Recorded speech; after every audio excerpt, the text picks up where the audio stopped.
Hello friends, welcome to study group Pathshala. मैं उल्लास और आज की जो क्लास होगी उसमें हम लोग डिस्कस करेंगे परसेंटेजेस को। और परसेंटेज जो कि एक इम्पॉर्टेंट टॉपिक है और इसमें हम लोग सारे टाइप वाइज क्वेश्चंस को डिस्कस करने वाले हैं। ठीक है, तो इसके पूरे पार्ट को जितने भी पार्ट्स होंगे सबको अच्छे से देखिएगा। मैं आपको यहाँ पर टाइप वाइज सारे क्वेश्चंस कराऊंगा और आपको काफ़ी सारी चीज़ें नई सीखने को मिलेगी। ठीक है, तो आपको क्या करना है, जस्ट पूरे वीडियो को देखिएगा, इसकी बिल्कुल भी मत करिएगा। राइट फ्रेंड्स, तो शुरुआत करते हैं सबसे पहले बेसिक कॉन्सेप्ट से।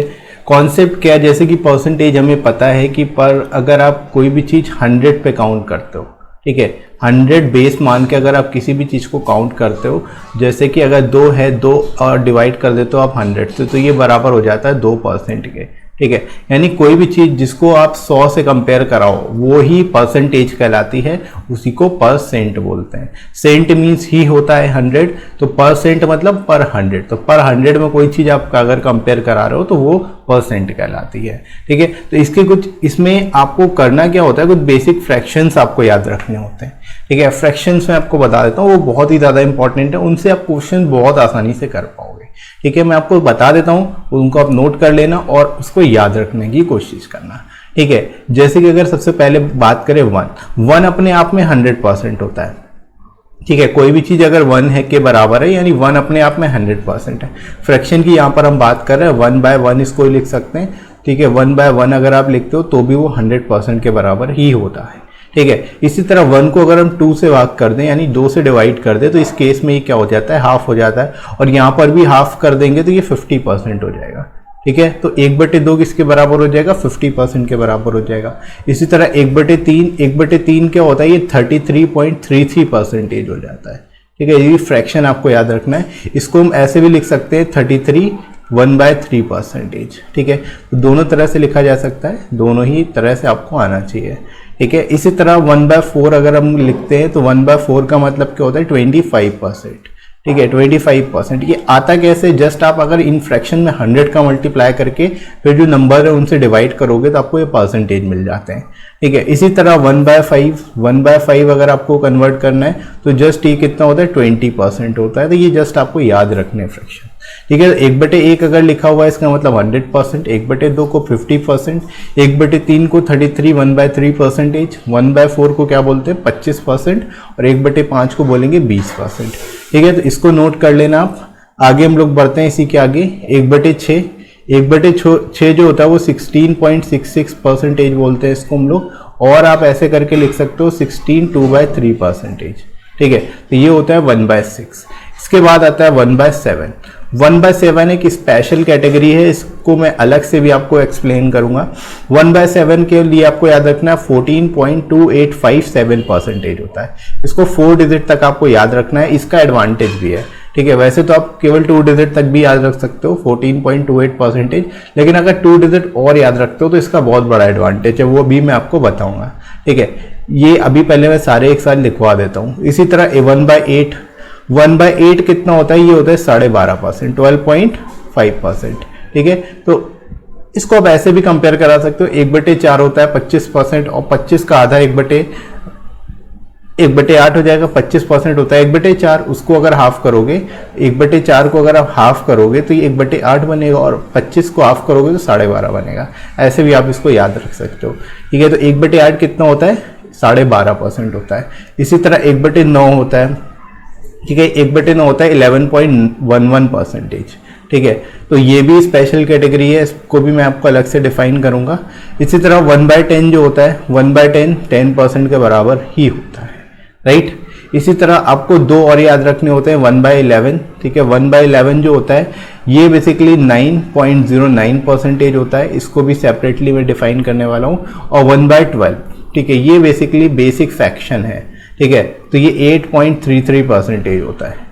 राइट, तो ये आपको याद रखना है। तो 1 से लेकर 12 तक नॉर्मली आप याद रख सकते हो, जो कि आसान है, उनको याद रखना बहुत आसान होता है। ठीक है, तो सिंपली आपको 1 से लेकर 12 तक सारे याद होने चाहिए फ्रैक्शंस। ठीक है, अब इसमें कुछ स्पेशल कैटेगरी है वो मैं बता देता हूँ, ताकि उससे आप डायरेक्टली समझ पाओगे कि किस फ्रैक्शन की बात हो रही है। ठीक है, जैसे कि अगर हम लोग यहाँ पर बात करें 1/7 की, तो 1/7 के लिए मैंने आपको बताया था ये क्या होता है, 14.2857% होता है। राइट। तो इसमें क्या कर सकते हो आप, इसको याद रखने से, आपको 4 डिजिट तक याद रखने से फायदा क्या होगा, आपको कुछ नहीं करना, जस्ट इन्हीं डिजिट्स को चेंज करना होगा और आप इससे रिलेटेड अदर वैल्यू निकाल पाओगे। कैसे, आपको अगर 2/7 परसेंटेज चाहिए तो 14 का डबल होता है 28, तो 28 एज इट इज लिख दो, इसके बाद जो डिजिट है उनको एज इट इज लिख दो। 28 के बाद देखो 57 है तो 57 और उसके बाद है 14 तो 14, तो ये 285714 परसेंटेज हो गया।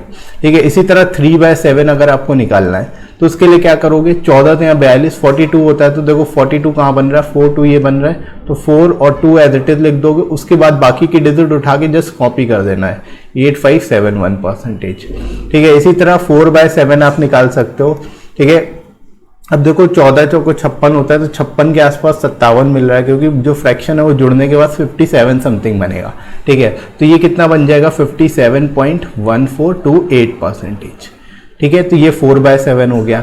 इसी तरह 5/7 भी आप निकाल सकते हो। 5/7 कितना होगा, लगभग 70 के आसपास, तो 70 से देखो पॉइंट बढ़ने के बाद 71 बनेगा, तो 71 एज इट इज लिखोगे और फिर 4 और 85 परसेंटेज। ठीक है, ऐसे ही आप निकाल सकते हो सारे फ्रैक्शन। ऐसे ही 6/7 भी आप निकाल सकते हो। 6/7 कितना होगा, ये 85 समथिंग बनेगा। अब देखो 85 ये मिल रहा है तो 85 एज इट इज उठा के लिख दिया, उसके बाद जो डिजिट है 7 है और 142 है। ठीक है, इसको एज इट इज लिख दिया। तो जस्ट जो नंबर है उन्हीं को अगर आप चेंज कर देते हो तो उससे आप सारे फ्रैक्शन याद रख सकते हो। ठीक है, तो ये स्पेशल कैटेगरी थी जो मैंने आपको बताई, तो ये आप याद रखना, काफ़ी इंपॉर्टेंट है और इसको आप सिंपली याद रख सकते हो। बहुत ही सिंपल तरीका है इसको याद रखने का। ठीक है, तो ये आपको समझ आ गया होगा, ये स्पेशल फ्रैक्शन है जो आपको याद रखना है। ठीक है फ्रेंड्स, अगला जो फ्रैक्शन है जो मैं बताने जा रहा हूँ आपको वो है 1/9 का। इससे रिलेटेड फ्रैक्शन भी फ्रेंड्स याद रखना बहुत आसान होता है। 1/9 जो है इसको हम कह सकते हैं 11.11 परसेंटेज होता है ये। ठीक है, अब 11.11 परसेंटेज इसमें डिजिट जो रहेंगी वो सेम रहेंगी। जैसे अगर 2/9 आप निकालते हो तो ये किसके बराबर होगा, 22.22 परसेंटेज के। इसी तरह 5/9 अगर आप निकालते हो तो सीधे 55.55 परसेंटेज होगा। तो इसमें जस्ट आपको याद रखना है कि अगर डिजिट सेम है तो उस केस में वो 9 का जो डिविजिबिलिटी, मतलब ये जो 9 होगा वो डिनोमिनेटर होगा। ठीक है, और जो भी यहाँ पर नंबर होगा वो डायरेक्टली आप बताइए, जैसे 66.66 परसेंटेज लिखा हुआ है तो आप सीधे सीधे कह सकते हो ये किसके बराबर होगा, 6/9 के बराबर होगा, क्योंकि यहाँ पर 6 डिजिट है और सेम डिजिट है, इसका मतलब वो 9 डिनोमिनेटर में होगा। ठीक है, तो इस तरह से आप इसको भी याद रख सकते हो। ठीक है, इसी तरह 8/9 अगर आपको निकालना है तो क्या होगा, 88.88 परसेंटेज हो जाएगा। राइट, तो बहुत ही सिंपल है, इसको याद रखना, बहुत ही आसानी से इसको आप याद रख सकते हो। ठीक है फ्रेंड्स, तो 1/9 वाले भी आपको आसानी से याद रहेंगे। आगे हम लोग बात करते हैं अब इसके बाद 1/11। 1/11 भी स्पेशल कैटेगरी है, इसको भी याद रखना बहुत ही आसान है क्योंकि इसमें भी डिजिट सेम होंगे। ठीक है, बस फर्क क्या होगा, इसमें 9.09 परसेंटेज होता है 1/11। ठीक है, तो ये 9 के मल्टीपल में चलेगा। जैसे 2/11 आपको चाहिए तो 2/11 की वैल्यू क्या होगी, यहाँ से 18.18 परसेंटेज। डिजिट सेम रहेगी लेकिन 9 के मल्टीपल में रहेगा, बस ये आपको याद रखना है। ठीक है, इसी तरह 3/11 कितना होगा, 9 यहाँ 27 यानी 27.27 परसेंटेज। ठीक है, इसी तरह आप कोई भी वैल्यू निकाल सकते हो। आपको जैसे आपको 9/11 की वैल्यू चाहिए तो 9 × 9 81, 81.81 परसेंटेज हो जाएगा। तो ये एज इट इज ये पूरा चलता रहेगा इसी तरह से। ठीक है, तो इसको भी याद रखना आसान है। इसमें 11 में आप जस्ट ये याद रखोगे कि अगर डिजिट सेम है और वो 9 के मल्टीपल में तो उस केस में जो डिनोमिनेटर होगा वो 11 होगा। ठीक है, जैसे कि आप ऐसे कर लो, 63.63 परसेंटेज आपको दिया हुआ है। ठीक है, तो उस केस में आपको पता है ये 9 के मल्टीपल में 63, तो 7 9 7 63 होता है, यानी 7 टाइम्स और नीचे क्या हो जाएगा 11, तो 7/11 क्या हो जाएगा, सिंपली ये परसेंटेज हो जाएगा। तो ये आप इस तरह से याद रख सकते हो कि अगर 9 के मल्टीपल में, ठीक है, 9 के मल्टीपल में चल रहा है तो उस केस में जस्ट आप देखोगे कि 9 के कितने टाइम से जितने टाइम होगा उसको ऊपर रखो और डिनोमिनेटर में क्या रहेगा, सीधे सीधे आपका फ्रैक्शन रहेगा। ठीक है, 11 रहेगा। राइट, तो ये आप डायरेक्टली इससे फ्रैक्शन निकाल सकते हो। ठीक है, तो ये कुछ इस बेसिक जो है फ्रैक्शंस से जो आपको पता होने चाहिए और इनको याद रख के आप आसानी से क्वेश्चंस को सॉल्व कर पाओगे। ठीक है फ्रेंड्स, तो आई होप यहाँ तक आपको समझ आ गया होगा। अब हम लोग क्वेश्चंस को स्टार्ट करते हैं, बेसिक आपको पूरा क्लियर हो गया होगा। ठीक है, एक चीज और आप यहाँ पे याद रख सकते हो कि अगर आपसे कहा जाए कि किसी वस्तु के मूल्य में 12.5% इंक्रीज हो रहा है, 12.5% इंक्रीज हो रहा है, या फिर कोई और परसेंटेज भी आप ले सकते हो, जैसे 16 से ही 2/3% इंक्रीज हो रहा है, तो इसको हम कैसे ट्रीट करेंगे? इसको ट्रीट करने का तरीका क्या होगा? हम इसको फ्रैक्शन में कन्वर्ट कर देंगे। 12.5% इंक्रीज होने का मतलब 1/8, यानी 8 में कितना इंक्रीज हो रहा है? 1। तो हम ये कह सकते हैं 8 से जो वैल्यू होगी वो 9 हो जाएगी, 9 हो जाएगी। ठीक है, उसके बाद जो भी वैल्यू कहा जा रहा है हमसे हम निकाल सकते हैं उसका। इसी तरह 16 2/3% जो दिया हुआ है 1/6 होता है, यानी 6 पर 1 इंक्रीज हो रहा है। ठीक है, 6 यूनिट पे 1 यूनिट इंक्रीज हो रहा है, यानी 6 से वैल्यू हो जाएगी 7। ठीक है, तो इसी तरह हम डायरेक्टली कंपेयर करा लेंगे, जो भी चीज़ हमें पूछी जाएगी इंक्रीज डिक्रीज वो हम डायरेक्टली निकाल लेंगे। ठीक है, तो परसेंटेज जस्ट आपको चेक करना है। ऐसे ही दिया जाए 20% जो है वो प्राइस में डिक्रीज हो रहा है। अगर 20% डिक्रीज हो रहा है, 20% कितना होता है? 1/5 होता है, यानी 5 में 1 डिक्रीज हो रहा है, तो 5 से वैल्यू कितनी हो जाएगी? 4 हो जाएगी।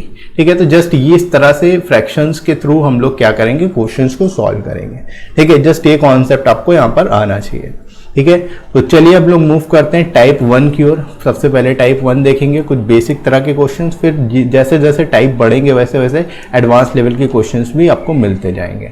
ठीक है, तो पहला क्वेश्चन देख लो, आपकी स्क्रीन पे आ गया है। इस क्वेश्चन को कैसे करोगे? इसमें देखो कहा जा रहा है कि if the price of an article is increased by 12.5%, then how much percent should the new price must be reduced to bring it down to the original price. ठीक है, यानी किसी वस्तु की कीमत में 12.5% की वृद्धि हुई है। ठीक है, तो मूल्य है उसकी कमी लाने के लिए कीमत कितने प्रतिशत कम होनी चाहिए? ठीक है, कितने प्रतिशत हमें कम करनी चाहिए ताकि उसका प्राइस ओरिजिनल जो रेट है उस पर आ जाए। ठीक है, तो देखो इसको कैसे करोगे? सिंपली हमें पता है कि 12.5% इंक्रीज हो रहा है, 12.5% इसमें क्या हो रहा है? इंक्रीज हो रहा है। 12.5% फ्रैक्शन में अगर आप चेंज करोगे कितना होता है? 1/8 होता है, यानी 8 से 1 इंक्रीज हो रहा है, 8 पे 1 इंक्रीज हो रहा है, यानी 8 से वैल्यू हो गई 9। ठीक है, अब हमें रिड्यूस करना है, तो कितना रिड्यूस करेंगे? जस्ट इसके बीच में डिफरेंस 1 रिड्यूस करेंगे, और 1 किस पर रिड्यूस करेंगे? जो फाइनल वैल्यू होगी, यानी 9 पे हम 1 रिड्यूस करेंगे। ठीक है, तो 1/9 हो गया, तो 1/9 कितना होता है? 11.11% होता है। अभी परसेंटेजेस में हम लोगों ने पढ़ा। ठीक है, तो इस तरह से डायरेक्टली आप क्या करोगे? परसेंटेज निकाल लोगे, आंसर यहाँ से क्या जाएगा? बी आ जाएगा। ठीक है, तो इस तरह के क्वेश्चंस आपको मिलेंगे एग्जाम में, और डायरेक्टली आप इसको कर पाओगे इजीली, और ओरली ये क्वेश्चंस हो जाएंगे अगर आपको कॉन्सेप्ट अच्छे से पता है तो। राइट फ्रेंड्स, तो आई होप ये क्वेश्चन आपको समझ आया होगा। आगे मूव करते हैं। अगला इसी तरह का एक और क्वेश्चन देखो। If a number is 25% more than the second number, how much is the second number smaller than the first number? ठीक है, यदि एक संख्या दूसरी संख्या से 25% बड़ी है तो दूसरी संख्या पहली संख्या से कितने प्रतिशत छोटी है, ये बताना है। ठीक है, ये भी क्वेश्चन, इस तरह के क्वेश्चन भी पूछे जाते हैं। तो यहाँ पर आपको दिया हुआ एक नंबर 25% बड़ा है दूसरे नंबर से, 25% 1/4 होता है, तो यानी दूसरा नंबर क्या हो? पहला नंबर 5 है तो दूसरा नंबर 4 होगा। ठीक है, यही होगा, क्योंकि 4 पे 1 बढ़ रहा है, 25% बड़ा होने का मतलब 4 पे 1 बढ़ेगा, यानी टोटल 5 हो गया। तो पहला नंबर 5 हो गया, दूसरा नंबर क्या आ गया? 4 हो गया। अब आपसे पूछा जा रहा है कि जो सेकेंड नंबर है वो कितना छोटा है फर्स्ट नंबर से, तो इनके बीच में डिफरेंस कितने का? 1।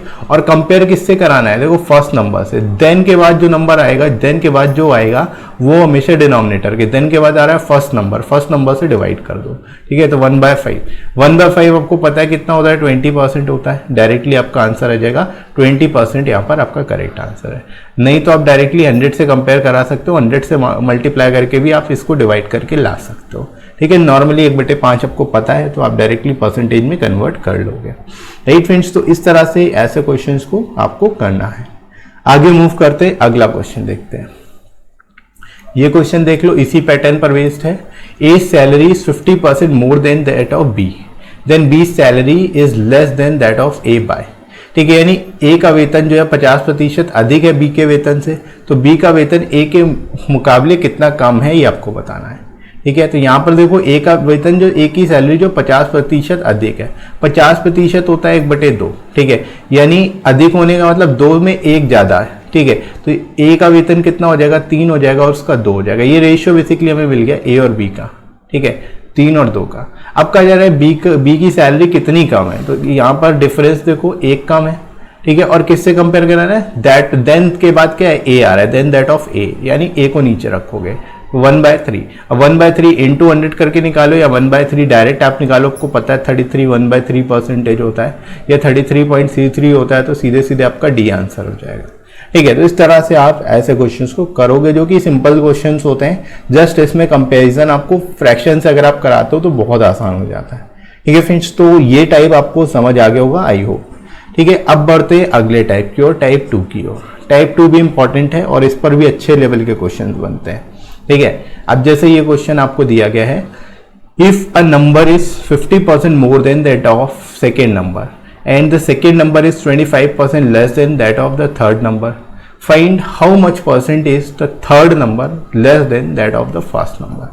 ठीक है, यहाँ पर आपको कहा जा रहा है कि एक नंबर जो 50% अधिक है सेकेंड नंबर से, तो पहला नंबर हम ए मान लेते हैं, दूसरा बी मान लेते हैं। ठीक है, ए 50% अधिक है, तो 50% अधिक का मतलब क्या है कि ए 3 होगा तो बी 2 होगा। 3 और 2 कैसे आया, 50% 1/2 होता है, तो 2 में 1 जोड़ोगे तो 3, तो बड़ा नंबर 3 हो जाएगा, छोटा 2 हो जाएगा। राइट, इसी तरह देखो the second number is 25% less than that of C. अब सी नंबर, तीसरा नंबर हम लोग सी मान लेते हैं। ठीक है, तो अब जो सेकेंड नंबर है वो 25% लेस है, 25% 1/4 होता है, तो 4 में 1 कम, यानी सेकेंड नंबर 3 हो जाएगा, तो जो 4 ये सी वाला है ये 4 हो जाएगा। ठीक है, तो ये रिलेशन आ गया इनके बीच में। अब ए बी सी का फाइनल रिलेशन निकालने के लिए क्या करोगे, यहाँ पर बी 2 है, यहाँ पर बी 3 है, तो दोनों का एलसीएम 3 और 2 6 हो गया। तो 6 बनाने के लिए 3 का मल्टीप्लाई इस रेशियो में कर दो और 2 का मल्टीप्लाई इस रेशियो में कर दो। 3 का इसमें गुणा करेंगे तो 3 × 3 हो गया 9, 3 × 2 हो गया 6, और 3 यहाँ पर 2 × 4 हो गया 8। तो फाइनली ए बी सी का रेशियो कितना मिल गया हमें, 9 8 और 9 6 8 का। ठीक है, अब देखो पूछा जा रहा है find how much percent is third number less than that of first. Third पहले से कितना छोटा है, तो इनके बीच में डिफरेंस 1, यानी 1 छोटा है, और दैट के बाद क्या लिखा है, देन दैट फर्स्ट नंबर, यानी फर्स्ट से आप डिवाइड कर दोगे तो 1/9 हो गया।